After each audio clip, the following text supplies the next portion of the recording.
সন্তানের 3টি আমলে মৃত মা বাবার গুনাহ মাফ হয়ে যায়।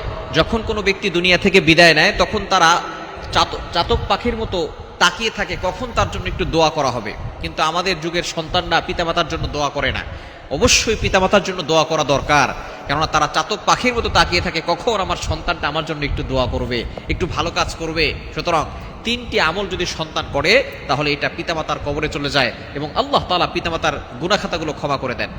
চমৎকারভাবে আল্লাহ পাক রব্বুল আলামিন পিতামাতার সাথে খেদমত করতে হবে এবং পিতামাতা মারা গেলে তাদের জন্য একটা দোয়াও আল্লাহ তাআলা শিখিয়ে দিয়েছেন। কোরআন খুলেন 15 নম্বর পারা 3 নম্বর পৃষ্ঠার 6, 7, 8, 9 নম্বর লাইনগুলোতে সূরা বানী ইসরাঈলের 23, 24, 23 এবং 24 নম্বর আয়াতে আল্লাহ তাআলা পিতামাতার সম্পর্কে সুন্দর কথা বলেছেন।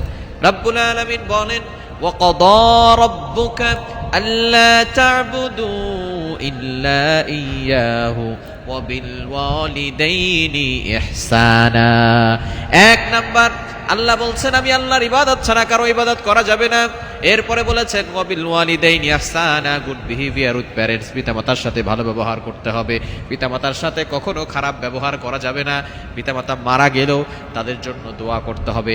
1 নাম্বার, সন্তান যদি নেককার হয় তাহলে ওই নেককার সন্তান হওয়ার কারণে পিতামাতার আমলনামায় সওয়াব যায়। কিন্তু সন্তান যদি নেককার না হয়, পিতামাতার আমলনামায় সন্তান যদি গুনাহের কাজ করে, দুনিয়ার ভিতরে অশ্লীল কাজ করে, অন্যায় কাজ করে, তাহলে কিন্তু পিতামাতার কবর আযাব বন্ধ হয় না। এজন্য সন্তানকে নেককার হতে হবে।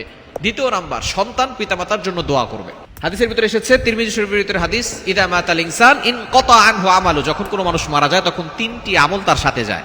3টি আমল তার সাথে যায়। তার ভিতরে অন্যতম হচ্ছে ওয়ালাদিন সালিহিন ইয়াদউ লা, এমন সন্তান সে রেখে যায় দুনিয়াতে যে তার পিতামাতার জন্য দোয়া করে। সুতরাং সন্তান যদি পিতামাতার জন্য দোয়া করে, এই দোয়া আল্লাহ তাআলা কবুল করে নেন এবং পিতামাতার গুনাহ খাতাগুলো মাফ করে দেন। আল্লাহ পাক রব্বুল আলামিন নিজেই এই দোয়া শিক্ষা দিয়েছেন। এই দোয়াটা পড়তে হবে, রব্বির হামহুমা কামা রব্বায়ানি সগীরা।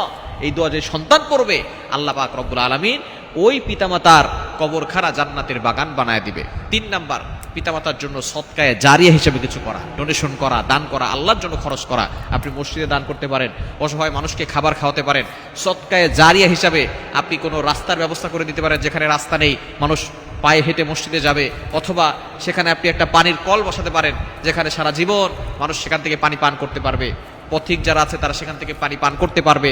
অথবা এমন সদকায়ে জারি হিসেবে কিছু কাজ করা, মাদ্রাসা করে দেওয়া, মসজিদ করে দেওয়া, পিতামাতার নামে আপনি যদি সদকায়ে জারি হিসেবে কিছু করেন, এটা যতদিন থাকবে ততদিন পর্যন্ত পিতামাতার আমলনামায় সওয়াব যাবে, তাদের গুনাহ মাফ হবে এবং এই সওয়াবের কারণে আল্লাহ তাআলা তাদের কবরখানা জান্নাতের বাগান বানায় দিবে।